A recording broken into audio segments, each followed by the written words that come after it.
that, I'm going to turn it over to Dr. Pinter-Brown.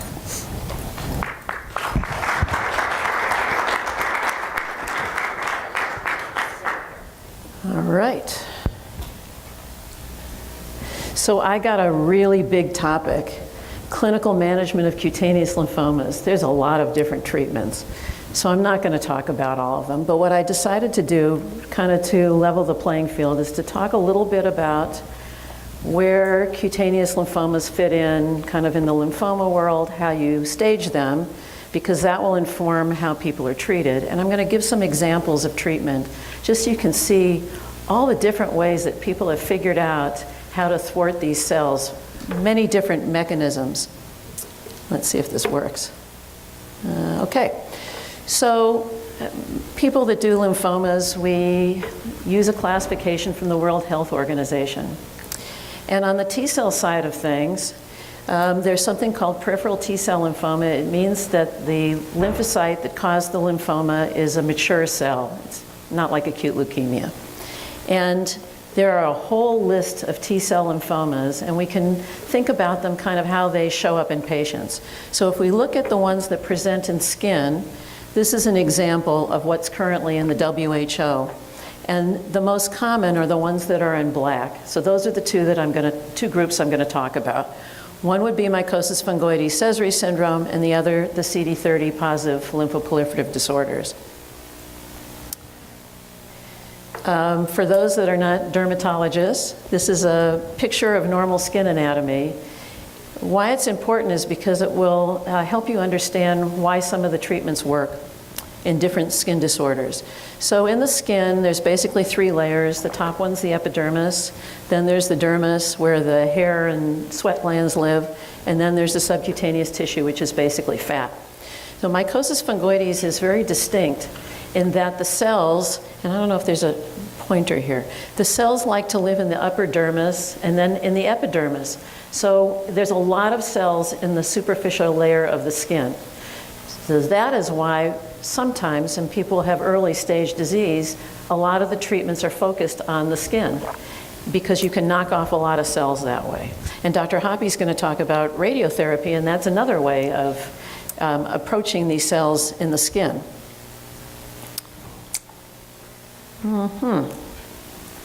Well, if you could advance it. Okay, so this is what a real skin biopsy looks like. And most of these skin lymphomas are diagnosed based on skin biopsy. And I'll just point with my fingers here. So when you see all the little blue dots, those are the cells. So if we look on the left, these blue dots here, going up here, thank you. Those are the Mycosis fungoides cells. So the pink area is the upper dermis, and the purple area, thank you, is the epidermis. And so all these blue cells, they shouldn't be there. That's the Mycosis fungoides cells in the upper dermis, and then going to the epidermis. And then this is a close-up of the epidermis. And here's a whole bunch of these cells kind of living in a little, enclosed area. And that's called a Patry's microabscess. You might have seen that on some of your path reports. And that's something that's very consistent with the diagnosis of Mycosis fungoides. Why do those cells do that? There are cells in the skin that are Langerhans cells that are actually supplying them with growth factors. So they're going up there kind of to nurse, if you will. Keep going. Thank you, Yoon, for doing that back there. Yes? So on those 2 slides, are they picture the same skin? Yes. So that's a close-up. That's a close-up of the epidermis area. They may not be exactly the same slide. I've used these for so long, I don't remember. But this is a close-up of this area here. Oh, okay. All right.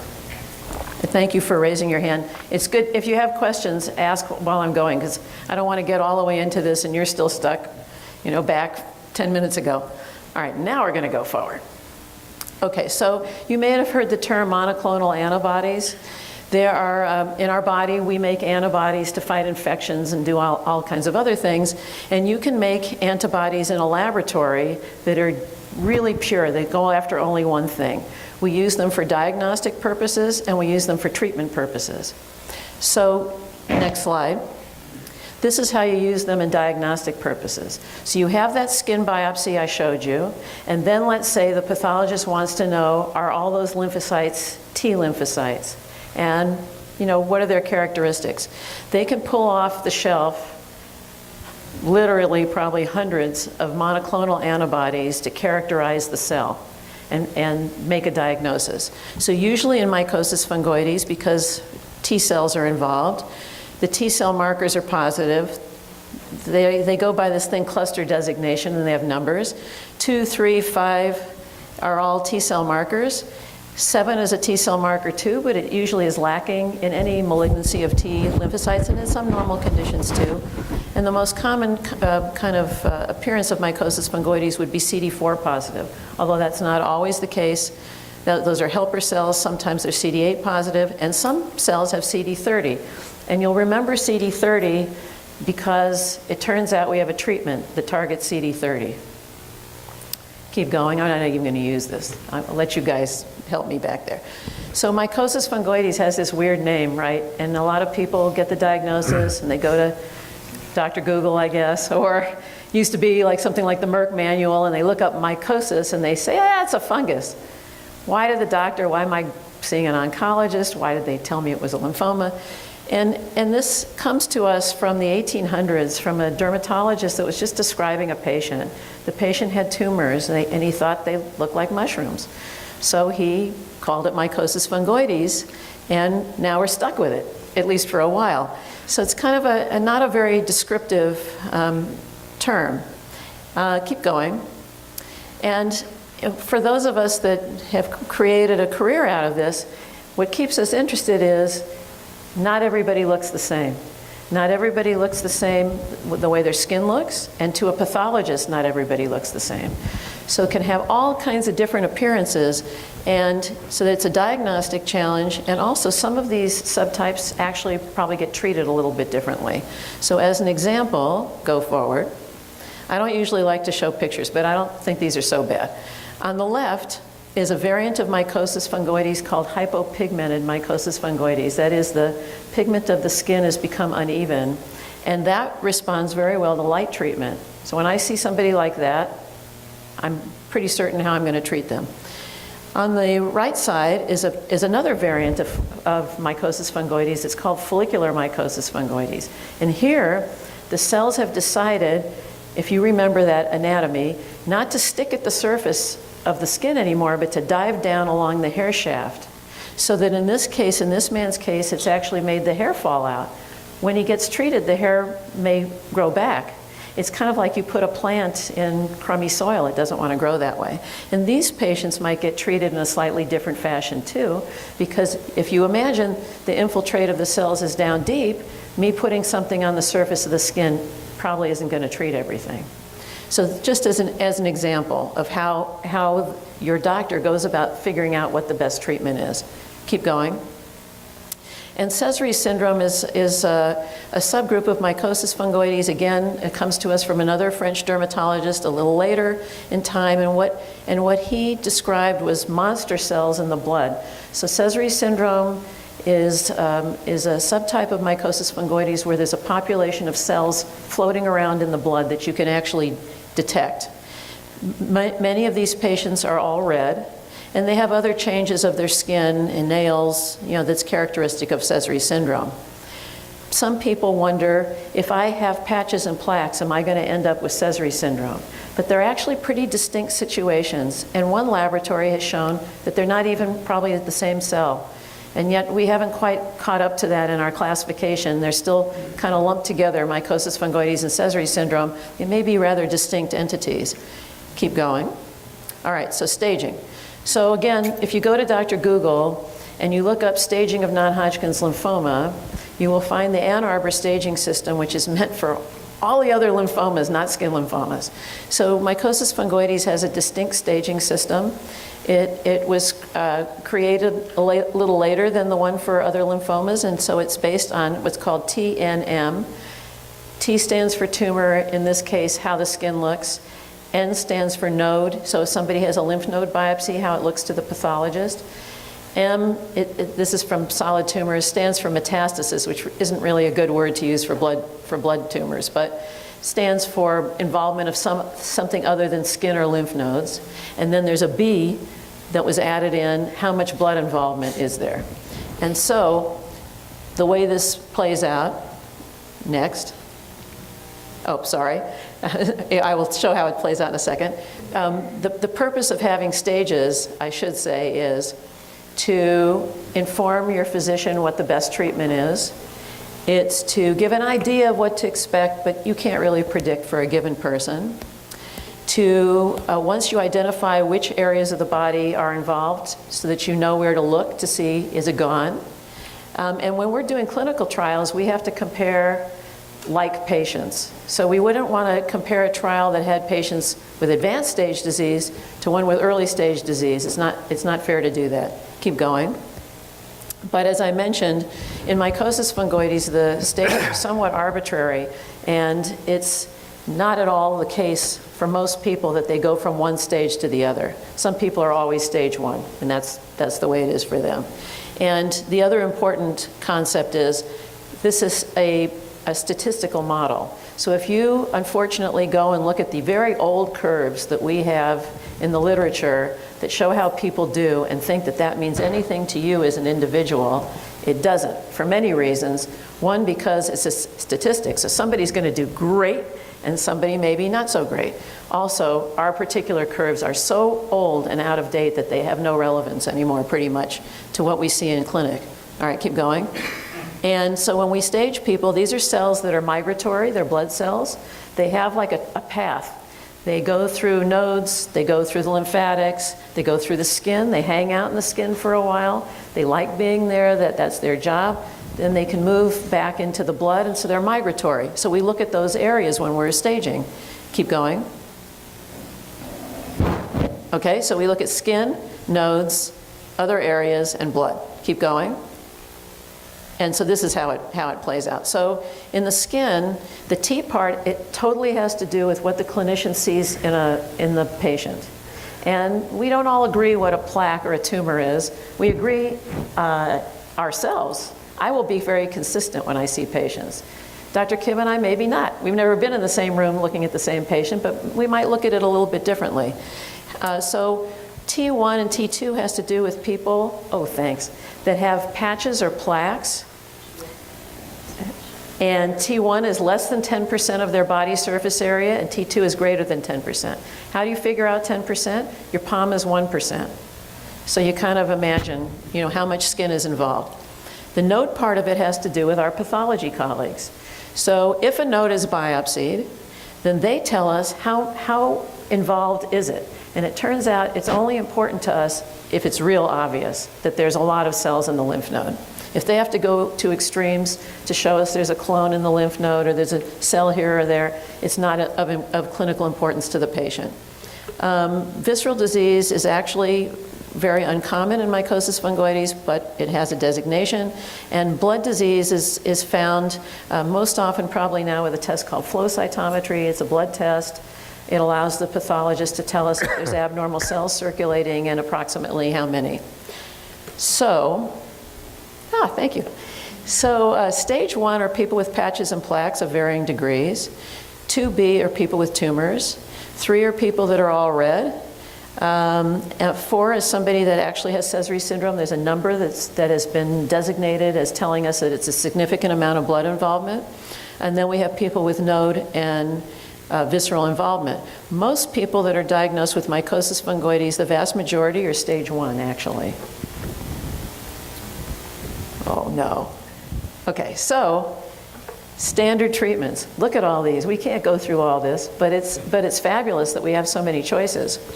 And the one thing, this comes from NCCN, a group of comprehensive cancer centers that make guidelines for people. And the most important thing about this is to see that they're kind of divvied up into 2 groups, skin-directed therapies and systemic therapies. So skin-directed therapies are primarily used for people that have early stage Mycosis fungoides, where you believe that by treating the skin, you're going to knock off the bulk of the cells, and the skin rash is going to go away. and the person's going to be more comfortable. Whereas systemic therapies are utilized in cases where the skin infiltration is deeper or thicker, where somebody has node involvement or blood involvement, or for patients that have stage 1 disease that can't tolerate skin-directed therapies, or it hasn't worked for them. Then they may elect at that time to have a more systemic therapy. And you may not know what all these things are, but I'll tell you as an oncologist that a lot of them aren't chemotherapy. Most of them aren't chemotherapy. We don't use chemotherapy in this disorder all that often. Ooh, this thing is a challenge. You're back to having to do your job again. Okay, so how do we pick from all these different therapies? In general, the stage directs us a lot. What would be appropriate for a given patient? Then some things are more convenient for people than others. As Susan mentioned, people are living their lives. You don't want to pick something that's going to be very disruptive. Yes? I'm very interested in treatments that help with the pain and itch. Do all of them help with the pain and itch? Do some more than others? Some do more than others, but a general principle is if you treat the underlying condition, then the itch will get better. But there's some treatments, for instance, HDAC inhibitors, which I'll talk about a little bit, that seem to be very efficient at controlling itch even before the skin improves. But in general, it's true that if you treat the underlying condition, that the discomfort should go away. So, all right, so we pick treatments based on stage, convenience, what's available to somebody. If somebody doesn't live near a photopheresis center, they're not going to get photopheresis. You know, so we have a lot of choices. We also look at what the short and long-term side effects are, what would be good for that patient, knowing what their other medical history is. And we all know that there are some treatments that work better for some patients for their presentation of mycosis fungoides. Some treatments work faster than other treatments.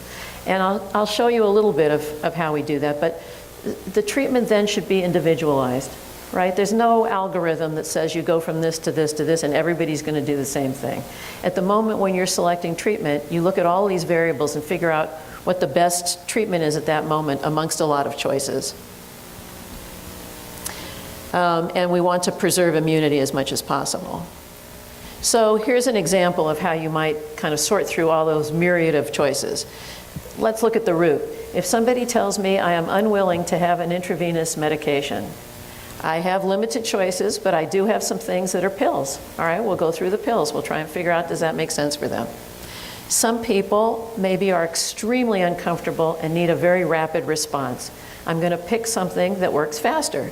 So in general, chemotherapy probably works amongst the fastest of things. Now we have some newer things that work probably as fast as chemotherapy. But when we move further and further away from that mode of action and into biologics where the immune system has to do the work, in general, those work more slowly. Stage is important because some treatments don't work in certain compartments very well. By compartment, I mean like lymph nodes or blood.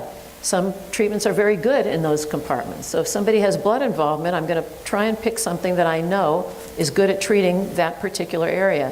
And I know it maybe doesn't make sense that when you put a drug into the blood that it doesn't affect everything equally, but they don't.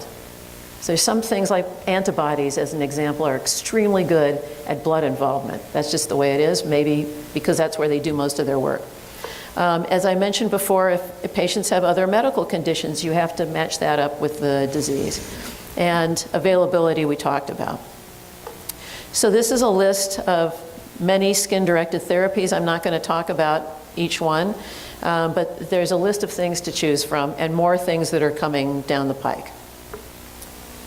And as I mentioned, systemic therapies are for people who do not respond to or are intolerant of topical therapies or have a more advanced stage. And there's a whole list of, if I could get it, systemic therapies. At the bottom are chemotherapeutic agents. They're actually not used as much as the stuff on the top.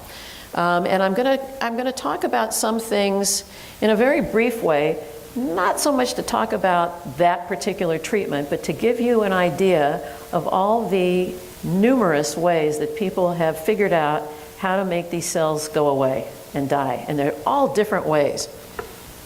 So one thing we could talk about is the use of psoralen. I know it starts with a P, but the P is silent. And you use Sorolin sometimes. Some people may have had PUVA in the room. You take a Sorolin pill and you get UVA light. We also use Sorolin in a procedure called Photopheresis, where it's kind of like PUVA for blood cells. So Sorolin is not such a newfangled idea. It comes from Egyptian time. Sorolin comes from plants, and it makes people light sensitive. And the cells, when they get light sensitive, they die. So when you ingest these plants, as they knew back in Egyptian times along the Nile, had a skin condition and then lie out in the sun, voila, your skin got better. So we still use this stuff. It's quite old. And one way to use it, as I said, would be in conjunction with shining light on somebody's skin. Another way would be to shine light on somebody's blood. So extracorporeal photopheresis was one of the first procedures, really, that was approved specifically for people with mycosis fungoides. It's a long time ago.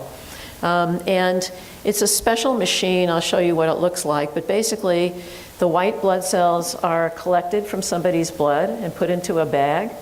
And then Sorolin, or something like Sorolin, is injected into the bag. And then the cells get UVA light. What that does is it changes the outside of the cell, so that the immune system, when the cell is returned to the patient, kind of wakes up and says, who's that? Maybe I should go after that cell. And also those cells no longer can proliferate. And so this machine has gone through many iterations from the first one, but basically, looking at the first one on the left, there's on the top, right here, there's a centrifuge, something that spins around really fast and can separate out white blood cells. And then there's a bag over here, and there's also a panel of lights. So if anybody's ever gotten photopheresis, it looks kind of like the 60s. They look like black lights. So that like this purple comes out of the machine. And now the new machine, this takes like 2 hours. It's a lot faster than it was back in the day. So that's one example. All right, advance it. Keep going, and keep going. All right, so that's one example of something that works. Here's another example. So we have receptors on our cells, retinoid receptors. They have to do with the cell's differentiation so that it becomes something useful. And there are two different kinds of retinoid receptors, RAR and RXR. So back in the day, we had what were called pan-retinoids. They're used for acne primarily. They're pills. And then somebody developed an RAR-specific retinoid, and somebody else developed an RXR-specific retinoid. And believe it or not, depending on which receptor you hit, you get totally different activity of the drug and totally different side effects. So RAR receptors, they're used for acute promyelocytic leukemia, and they're pills. RXR receptors, that's our territory, a drug called bexarotene, and it works for mycosis fungoides, and it's a pill. So here's an example of hitting a receptor to make the cell differentiate. Whoops. Now I figured out what it is. You have to really hit it.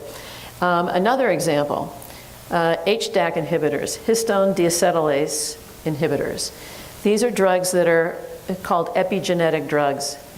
We all know that we're born with a certain DNA, and that's the roadmap for how we're created. We have whatever color eyes we have. It's probably not going to change. We have our hair color. It may change, as Susan alluded to, but I'm not going to go blonde on my own all of a sudden. However, the DNA that's incorporated in the nucleus of the cell, it actually is organized. It's not just shoved in there, because it's really a lot of it. And it's organized on these two things called histone nucleosomes, and they're kind of like the handles of a scroll, if you want to think of it that way. So the DNA is the reading material, and then it's wrapped up on these scrolls.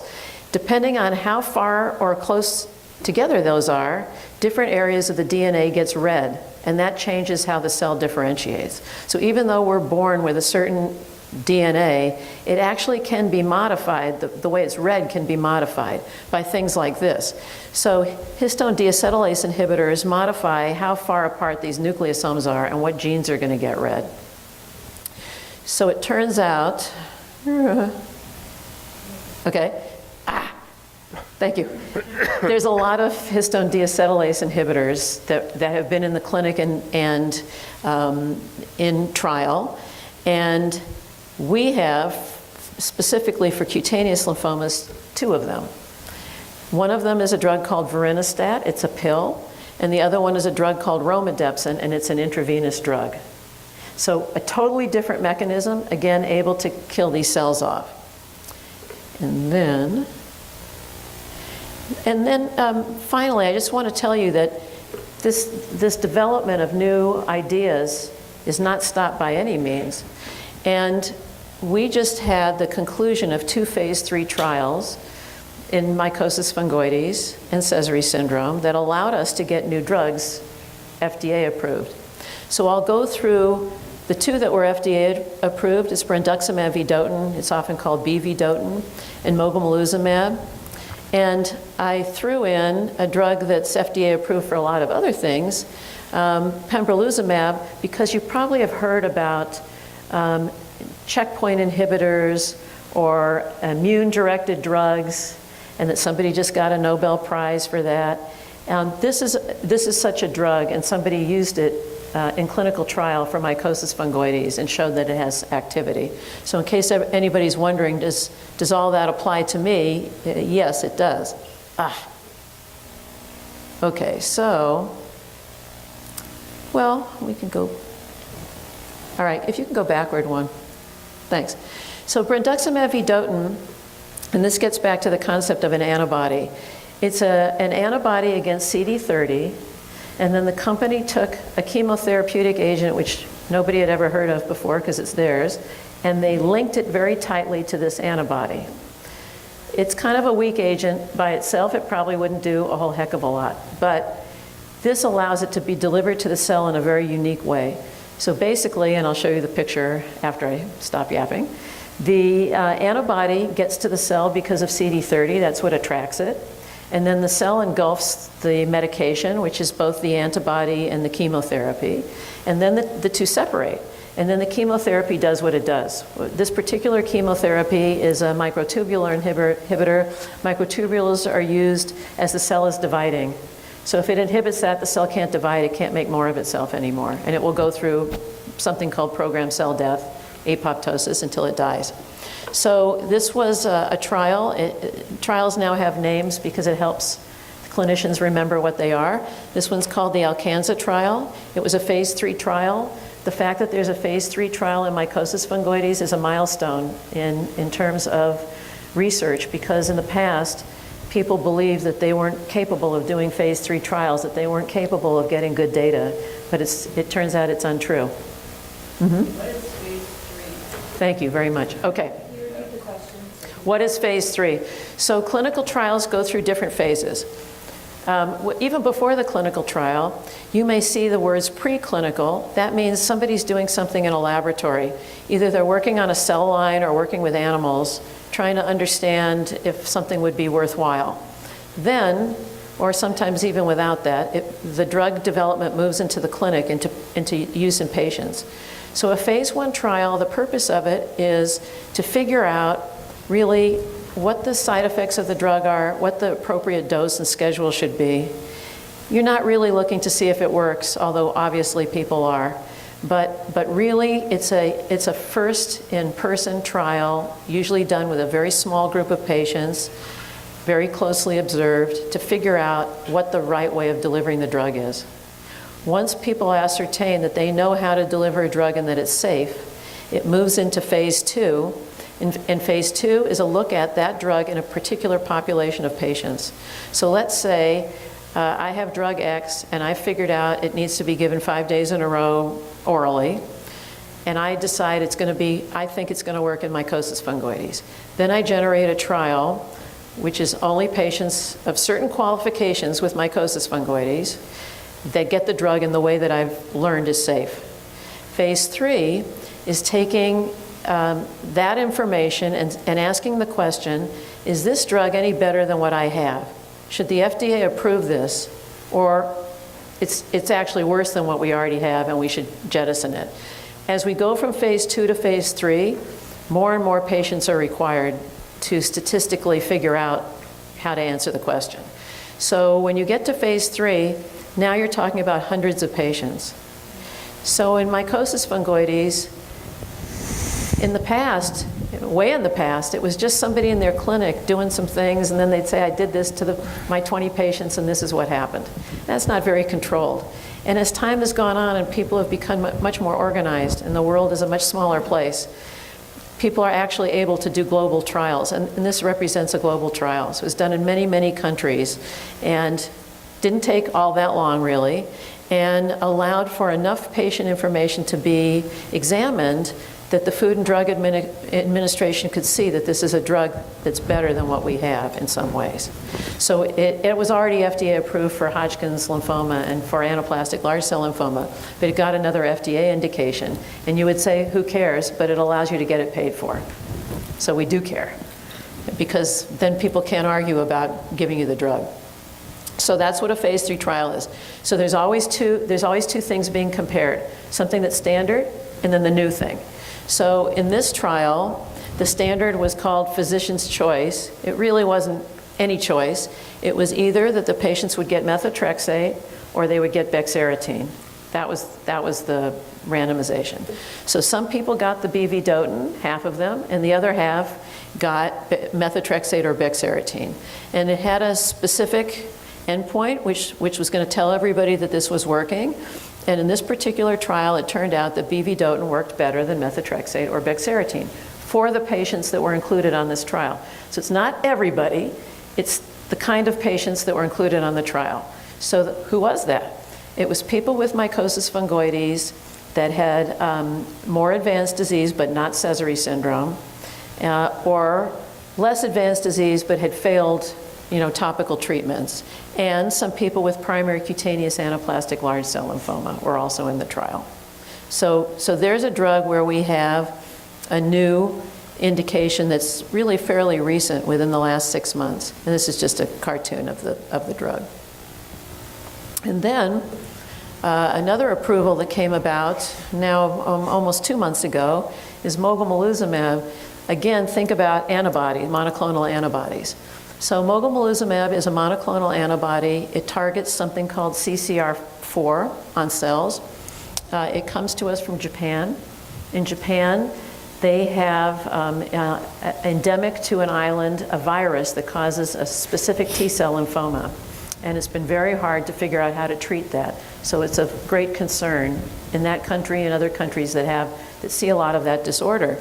So they were developing this drug for that disorder, and it's called adult T-cell leukemia. They had it approved, but it came to this country and was studied in that group of patients as well. In this country, we don't have so many of those patients. We have more patients with mycosis fungoides and Sezaries. So this was a trial, again, it has a name, Maverick, and it was a phase 3 trial. And the comparator here was vorinostat, that pill I told you about that's an HDAC inhibitor. In this trial, patients that were randomized to the vorinostat, if it didn't work for them, they were able to do what's called crossover. That means get the investigational drug. So this is a drug that's just been approved. And as I mentioned, it's very interesting how drugs work, but this drug is really, really good at clearing out blood. So there were a lot of patients on this study that had Sezary syndrome, because the people, all of us investigators, already kind of got the idea that that was true from the phase 1 trials. And so this is just a cartoon of different agents, not so important to spend time on. And finally, because people always ask, when do I get the immune therapy? There is some data. This was an abstract presented at a meeting. I couldn't find it in publication. A very small group of patients, 24 patients. Nothing like these phase 3 trials that are hundreds of patients. But to show that these same, they're called PD-1 inhibitors, they do have some activity and probably have some utility for mycosis fungoides and Sezaries. The way these work is basically part of the reason why tumor cells exist is because they are enabled to fly under the radar of the immune system. The immune system, which is supposed to knock them off, somehow doesn't recognize that they're there. And these drugs pull out the brakes so that the immune system all of a sudden is revved up against these drugs. It sounds like a great idea, and it is, but like everything else, it's not like a magic thing. sometimes the immune system gets so revved up that it goes after the person. Things in the person that you wouldn't want it to go after. So they're very, very useful drugs, but they've been publicized so much that when I hear somebody come in and say, I want that, I am a little taken aback because it's not so easy. It's nice to have it as a tool, but it's not kind of as it's been projected in the news, you get it, everything's perfect. You know, it has its own toxicities that you have to manage. And in skin lymphomas, particularly in Sezary syndrome, one of the big things that you have to manage is that the skin flares because the immune system goes into the skin and everything gets inflamed. So that's a unique, something that's sort of unique for skin kind of malignancies. Finally, I want to talk a little bit about CD30 positive lymphoproliferative disorders. For those of you that raised your hand about lymphomatoid papulosis, this is directed to you. For people that raise their hand about mycosis fungoides, it's also directed to you, because sometimes people with mycosis fungoides have different skin lesions all in the same person, and they can get this kind of stuff too. So don't turn off your listening thinking this has nothing to do with me, because it actually still does. So CD30 is an antibody. It was utilized to diagnose this group of disorders. There's actually several things that are CD30 positive. I told you mycosis fungoides can be.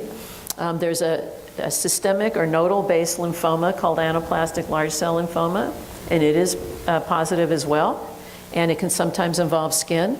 But when we're talking about things that are just in skin, the two disorders that we most commonly think about are lymphomatoid papulosis and this thing called primary cutaneous anaplastic large cell lymphoma. It's kind of a mouthful.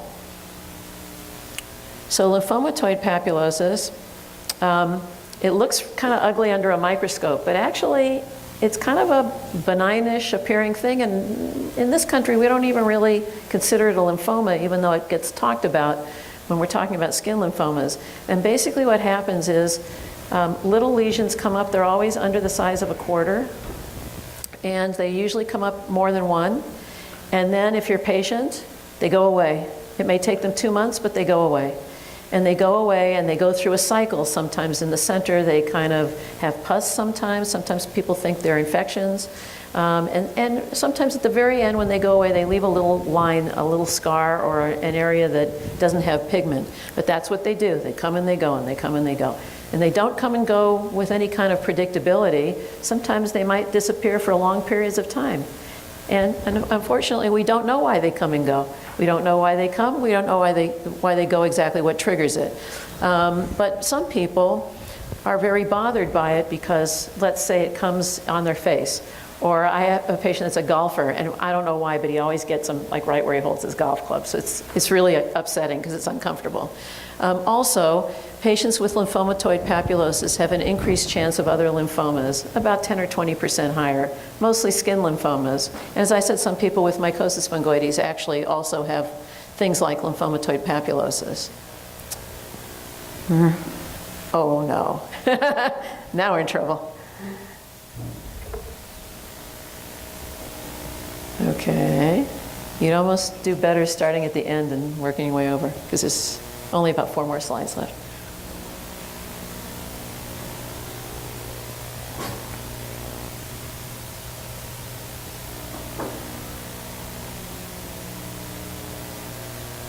One more. Okay, so the treatment of lymphomatoid papulosis, you'll see, kind of borrows a little bit from mycosis fungoides. Sometimes you don't treat at all, you just watch, because they will go away. Back in the day, we would use methotrexate pills or phototherapy. There has been a single institution study looking at BV-Dotin. Unfortunately, the Alcanza trial did not include people with lymphomatoid papulosis, so that's not included in the FDA indication. But we know it would work. And what happens when you treat lymphomatoid papulosis is you kind of suppress the lesions from coming out. You won't stop it forever. When you stop the treatment, they'll usually start coming back again, but it kind of puts the damper on it so that people aren't getting so many lesions. Primary cutaneous anaplastic large cell lymphoma is like a giant lymphomatoid papulosis, usually single. Looks kind of similar but bigger, always greater than a quarter. Doesn't always go away, but about a third of the time it will go away on its own. Sometimes people will get node involvement, usually in the area that drains their lesion. So if they have a lesion on their leg, in a groin node, and that doesn't really impact their outlook very much. So both of these disorders have a great outlook. And the treatment, sometimes since you're talking about one lesion, somebody might cut it out, somebody might radiate it. We used to use chemotherapeutic agents like methotrexate, but now we have BV-dotin, which we know works extremely well for this patient population. So that would probably be one of the go-to treatments if somebody required a systemic treatment, and it is FDA approved. And I think, that was the end. So I don't know if you want